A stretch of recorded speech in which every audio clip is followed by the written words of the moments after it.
Oh, it'd help if I turned on the volume. Yeah.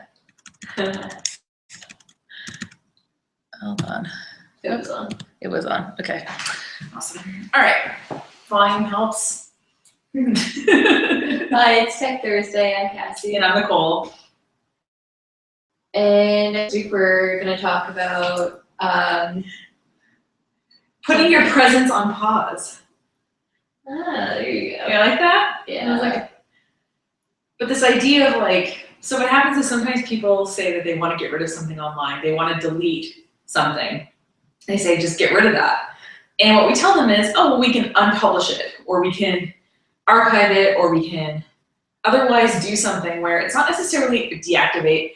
These are some of the words to say that you don't have to permanently delete something. It's not around or in the trash. There's like some in-between location that it can go to where you can still access it at some point if you want to, but it doesn't necessarily have to be there for the world to see. It's like internet purgatory, but probably not painful. But less judgy. Yeah, less judgy. I think that's what I was trying to say. Painful, like, there's no judgment. It's It's true. just like a weird in-between state. Yeah, If that's you think true. of purgatory, it's just a place. Yeah, a place waiting around. What's that Mindy Kaling thing? She's like, my life is buffering. Yeah. It's like the song of the 20-something. I like this buffering, I like that. But yeah, so like we meet people. So for example, we have a customer who has a series of businesses, and one of them is in the process of being sold, sort of, and she said, well, so we can get rid of that page, that Facebook page. I said, well, what if we unpublish it? Because then if this doesn't work out, we haven't deleted it, we've just taken it offline, and we can put it back online at a certain point if we need to. When you delete something, especially if it's not on something you can control, like Facebook servers, once it's gone, it's like, good luck getting it back. You know what I mean? So You have to start from scratch. right. So, and I think she's like, well, we don't have a lot of fans. They have like 100 fans or something. I was like, well, you know, you have all the stuff that you posted in the last couple of years, you know, you have messages on there that maybe you want to go back and read. So the idea is that you just don't want the public to see it. But it's not to say that you necessarily need or want all that stuff to go away at this point. Now, when the sale is all final and stuff, I'm sure that, you know, maybe that person will decide that they want the page and will transfer it instead of completely deleting it, for example. Yeah. But you never know what people actually want. So what I usually do is I usually pause, deactivate purgatory things instead of deleting them for clients, because that way if they change their mind, I can actually do something about it. What is this study again? Sorry. We, in college during finals week especially, we used to deactivate our Facebook accounts. Oh, And then just reactivate them when finals were over. Yeah. It was like, yeah. It was like a thing that everyone did? Yeah, this is something you did, yeah. So you wouldn't be distracted when you were trying to study in the library and stuff. You just deactivate for a couple of weeks, go back online. Nice. And in that time, you don't get any messages, you don't. Yeah, it just shuts it all down. So like people they don't see you in their friends list. They can't do your profile. Oh, okay. Like there's nothing there. You're a ghost. Okay, I wasn't sure whether it was like, yeah, I wasn't quite sure what. But when you reactivate it, like everything's still there. The pictures that are tagged with you, like you come back and you still have all your friends and everything. Oh, cool. As opposed to if you delete it, you have to start from scratch. Like my brother deleted his Facebook account for a year and then had to remake everything. So all the old pictures that like I had tagged with him or any posts and stuff, like those aren't tagged anymore. Yeah. And I'm too lazy to go back and retag them. Like, well, you're the idiot that deleted your Facebook. Right, and I guess you could always decide to deactivate something and then you could delete it after. I mean, it's not like anyone would notice that you made that decision, you know? It wouldn't be any different to the outside world, it would just be different to you. Mm-hmm. So, that's interesting. Huh. You deleted for a whole year? Yeah. He isn't really a big Facebook person. Yeah. But Yeah. And then, like, I think the idea of the internet being permanent is really like sinking in with people, because I think none of us like the idea that something's permanent.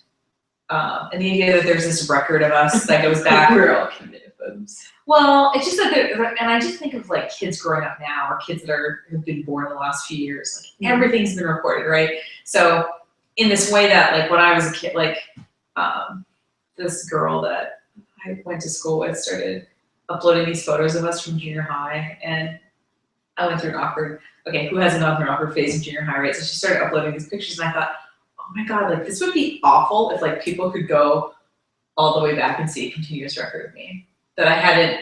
Whereas making it as an adult, so like starting a Facebook page when I was like 25, I've been able to pick what people see. When did you start your? Because is Facebook like 16 and up or 14? I mean, there's like I think it's 14. 14, yeah. So Facebook wasn't even really a thing for me until I was 18. Yeah. So, and I didn't really use it until I was like 20, 21. Yeah. I mean, but did you appreciate being able to pick what people could sort of see about you versus having this permanent record go all the way back? I didn't really get Facebook when I started out, to be honest. Yeah. I was like, one of my friends made me do it because they were going off to college and wanted to stay in touch. Yeah. So I really just used it as like an email sort of thing with the messaging. Well, And no one really tagged or took pictures of me or right. did anything like that. So But I think what happens is people like see all this stuff and they get overwhelmed. And so rather than curate it, or rather than like maybe put something on pause, they just want to, they're like, oh, just delete everything. I want to start over. It's kind of like, I don't know, I feel like it's kind of like when you feel like moving instead of cleaning your apartment. You're like, oh, there's just too much stuff here. I'm just going to go somewhere else. that's a good analogy. So, you know, instead of just saying, oh, you know what, I'm just gonna leave my apartment for a while and come back when I'm up to dealing with this. I think people just want to move. And it's really a short-term solution, because guess what's gonna happen again, you know? Like, you're gonna get overwhelmed with stuff again, I think. I don't know, that's why I'm a fan of deactivating. Or even like unpublishing stuff, like on a website. Yes, that's a good one. I'm trying to think of like an instance where you would like deactivate something instead of just putting it in the trash. The lame example I always use is like the Christmas sale. So like if you have a sale every Christmas and it like slightly varies in terms of whether you're taking 25% off, you know, or 20% off, or what date it's gonna be on, like what day that Friday falls on this year, you can just, you know, unpublish it, and then in November you can put it back online again and sort of change the dates and stuff that you need to change, rather than the idea of like recreating something from scratch all the time is kind of stupid. Yeah.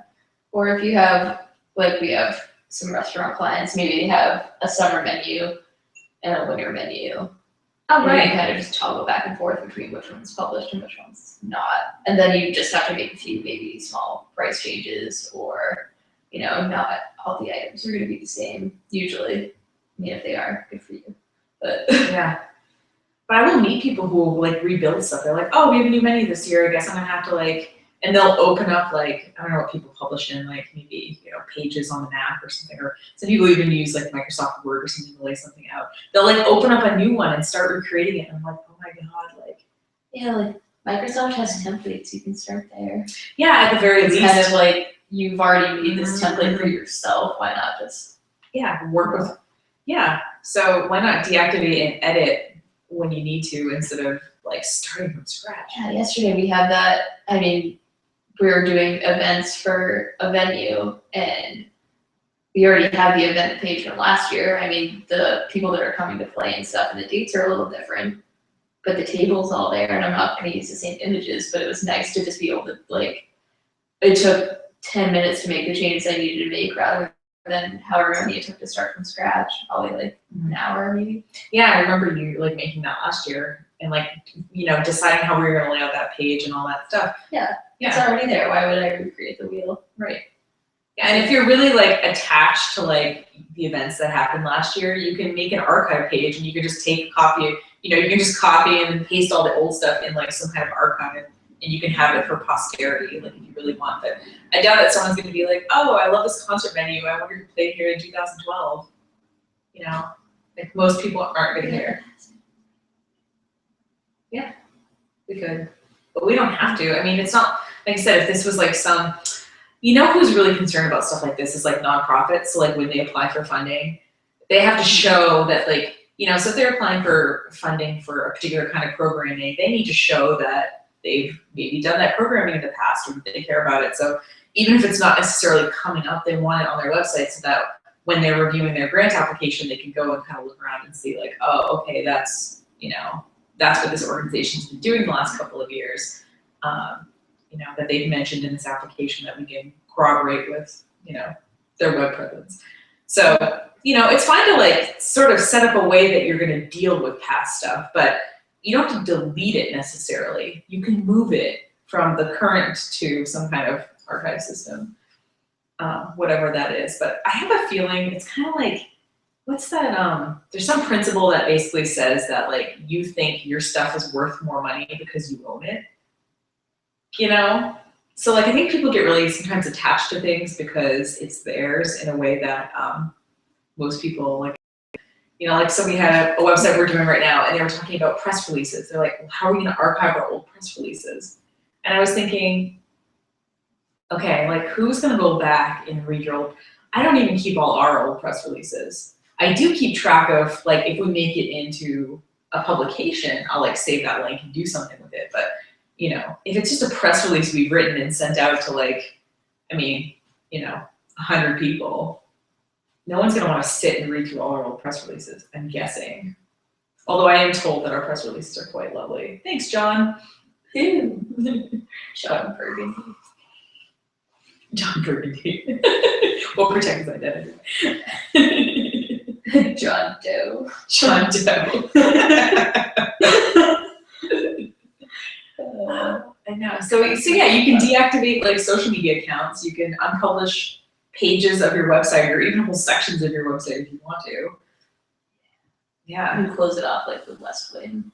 Right. In peace. Close it off with West Wing. It was a weird example. No, it was wonderful. I was peeking back there to the place where I'm not supposed to go. And speaking of places you're not supposed to go, you can even actually do that with old copies of your email newsletter. A lot of like Constant Contact or MailChimp, they let you display your archives and you can actually pick which archives display. So like that's how like ours shows up on our site. You have to like check mark it to go into the BEC archive category. And once you put the old campaigns in there, they display on our website. Yeah, sorry, actually. I thought I just thought that. I think it's No, that's me forgetting to tell you that part. But you can sort of control like which parts. So maybe you had an email newsletter that like, so we're probably gonna set a quick one out to invite people to the open house of our new space here, but you know, we don't need it to be part of like the Breaking Even newsletter archive that like people, not everyone needs to see that. We just need our subscribers to get it in the next week or so. So we're not necessarily gonna put that in our archive for everyone to peruse over. Kind of thing. We only put our monthly newsletters back there. We send a weekly one of like our blog, like that gets automatically sent out, but that doesn't get put in our archives for people to look at. It's just an easy way for people to get access to the blog. So anyway, you can have control over like what people are able to peruse and not peruse. But it's just kind of nice to think as a company or as an organization or even as a person, what do you want people to be able to see? And if you want them to see nothing, like I think you just need to take a break and deactivate and think about it, because how many times have you like deleted something and you're like, regret. Undo, except, you know, and yeah, You've you already can thrown it in the fire and it's consumed by flames. You're like, ooh.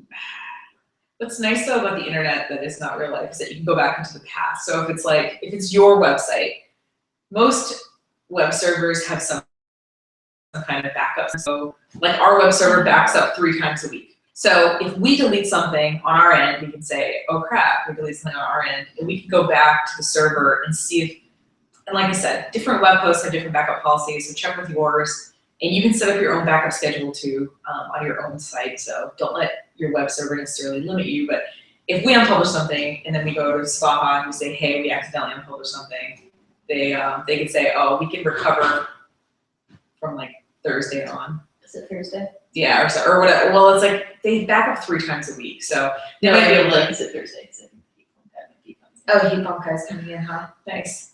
We might have an accidental guest star.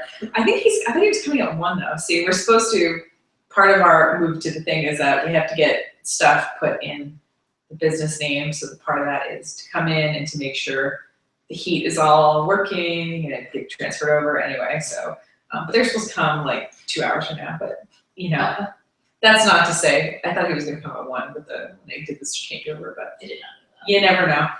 You really never know. Yeah, that's the beauty of this kind of space. Someone can walk in at any moment. The joys of co-working, but yeah, so we can go back and maybe swap out says, oh, we have like a copy from 2 days ago. And if nothing really changed much since 2 days ago, they can usually restore it, or you know, you can restore it. But before you like think that way, you can run your own backup before you do something crazy. It really doesn't take very long. Especially if you have nice backup software, it takes like all of 30 seconds, and then it's on your computer, and then at least you can do something if you accidentally delete. So it's so funny though, when I meet people and like my mom is like not a backup person. She's like, I don't have anything important, and I'm like, picture all the photos. Picture all the photos of your grandchild, my 4-year-old niece. Picture all those photos gone, and she's like, oh yeah. Like, yeah, like we all have stuff that's important to us, you know? So deleting is such a final act that there's places you can put things where they're not bugging you, but you still have access to them. But once you delete something, it's really, really hard to undelete it. So, yeah. Have you ever had to like do something crazy to recover a file or something? Like, did you ever have a computer completely crash on you, like, and it was your final paper, or like, delete something on a camera, or we've all of those things. All of those things. My sophomore year of college, I had a Dell computer and it crashed right before my midterm Law and Society paper was due. And I had to handwrite it. I mean, luckily I used to handwrite everything and then type it up because that was just how my brain worked. So I had a pretty extensive outline on paper, but I had to go to Best Buy in Lewiston. I had to get a ride from someone. Be told that my computer was just dead after 1.5 years of owning it. Like, I bought it brand new. It just system failure. They couldn't restore anything. Everything I had on the computer was lost. I had to buy a new computer. Yeah. And then you're in the middle of midterm, so you're stressed out. I'm trying to figure out how to use this new computer. It was a Mac, so it's fine. I actually still have it. Oh, cool. It's also in the process of shutting down, so I should probably start figuring out how to move things away from it so that I can still have them. Ultimately, it dies. Right. Its death is a bad thing. It's nice though when something gives you a warning it's gonna die, you know? I appreciate that. Thank you, electronic device, for what? Oh, there's a bird. Oh my God, there's like a big, beautiful cardinal outside. It's like it's the middle of winter or something.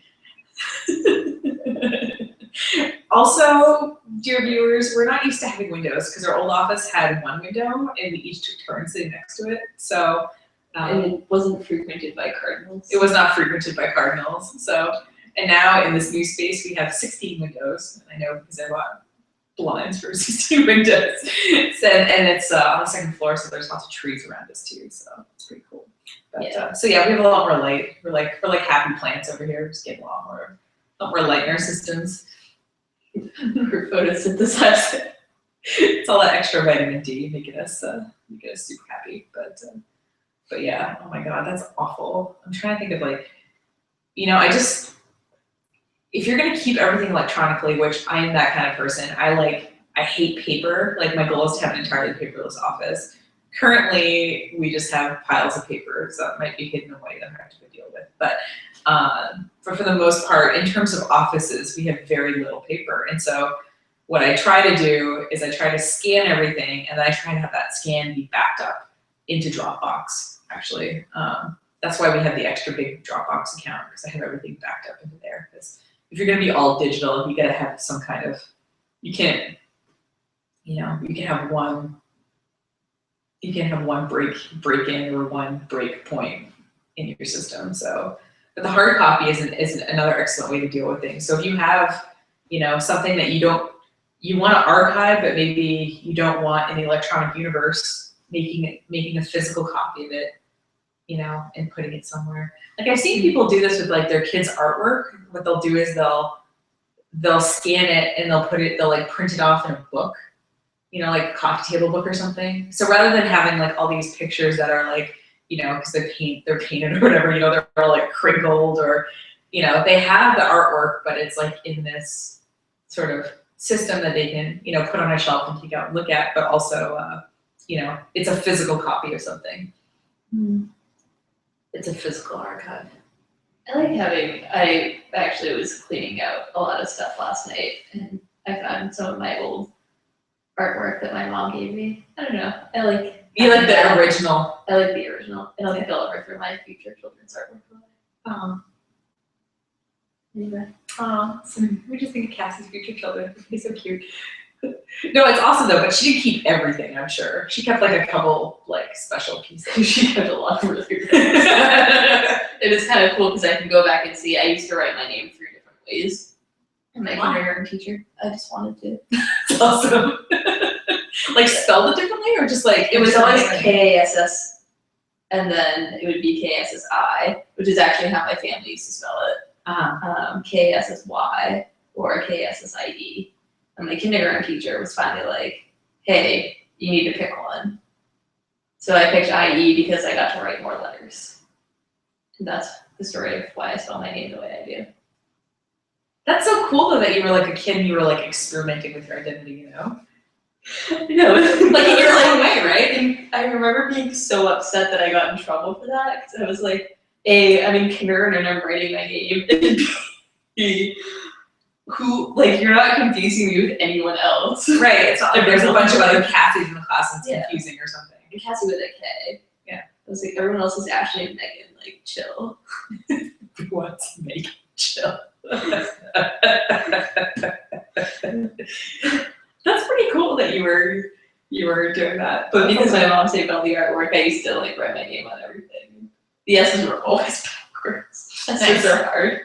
S's are hard. It was, I think more frequently I was KASSI. Nice. So maybe the artistic version of Cassie is the SSI, and then like the more like school math problem, whatever, is IE. Maybe you have like 2 identities, like a superhero. Yeah. They're actually, interestingly, on Facebook, I changed my name at one point. I was in Ireland, and I thought it would be funny if I changed, dropped the E for my name for a bit, just to see what, like, everyone on Facebook freaked out. I was like, guys, this is actually, like, version 1. This is version 1. But yeah, speaking of things you can change on Facebook. Yeah. Nothing is permanent. Yeah. Or everything is permanent. Wow. It looks that's like super deep actually. Nothing and everything is permanent on the internet because it's so easy to change things, but there's also a record of the changes.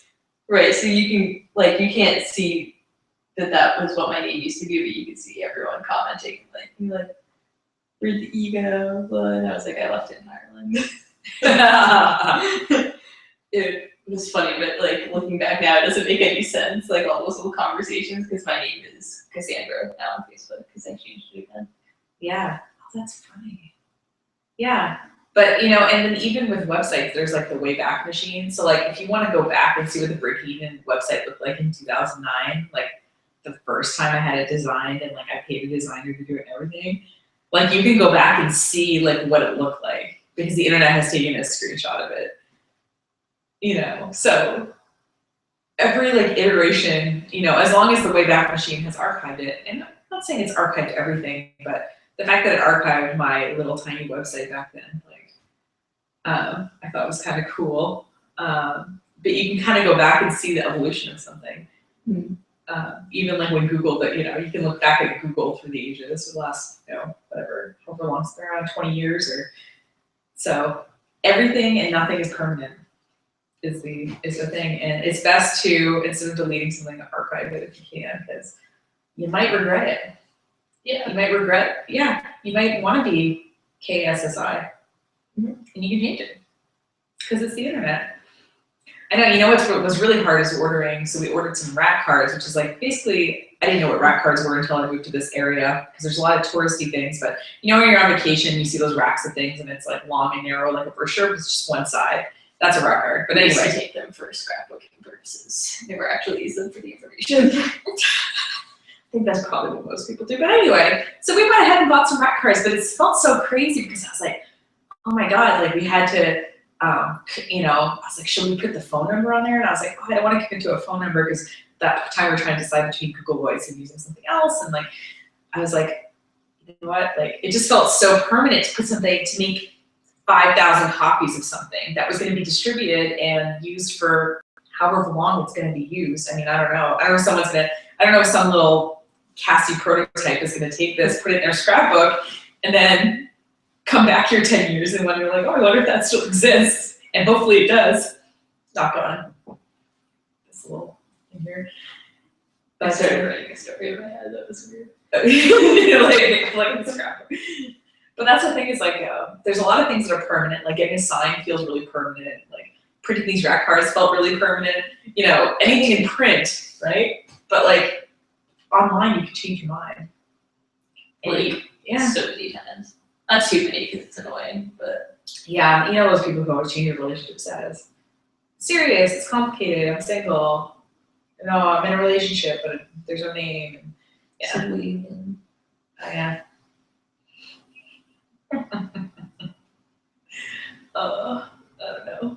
Do you have any final thoughts about archiving or when I did that Facebook post on where you can, like, I don't know if they still have it, but if someone says, if they don't have their Facebook information, you can ask the little ask button. Oh, the little I don't ask think it's there button. anymore. I haven't Right. looked. yeah, But you remember last summer when Yeah. we were, one of my friends asked me just to be a brat, so I said I was widowed. Oh my Just God. to be a brat back. Just to be a- Yeah, there was the ask button, and also I noticed that Facebook has changed the event thing, because now instead of saying you're going to an event or maybe, there's just interested in. That's the only thing you can be about an event. You can't see you're going or not going, because I think Facebook realized that their RSVP thing was totally useless. Not their fault. It's really Not their fault, but human nature's fault. But so even big websites can change the way that they do things. So there's no reason that you should feel like you can change something. But like I said, delete with extreme caution. Always deactivate first and think about it. It's kind of like sending a pissy letter when you're angry. Like you always just sleep on it. And so 99 times out of 100, you'll be glad you didn't mail it in the morning. So just, yeah, don't delete, just deactivate, unpublish, archive, Pause your presence. pause your presence. Yeah, if you have any other questions for us, leave a comment on the video. You can probably, if you're watching this through Google, you can send us a message through there somehow, I'm sure. We have so many people that watch us that There are just so many ways, and our website is breakingebank.com, so you can check that out too. so we'll see you next Thursday, same time, probably same place. Yeah. Yeah, have a good week.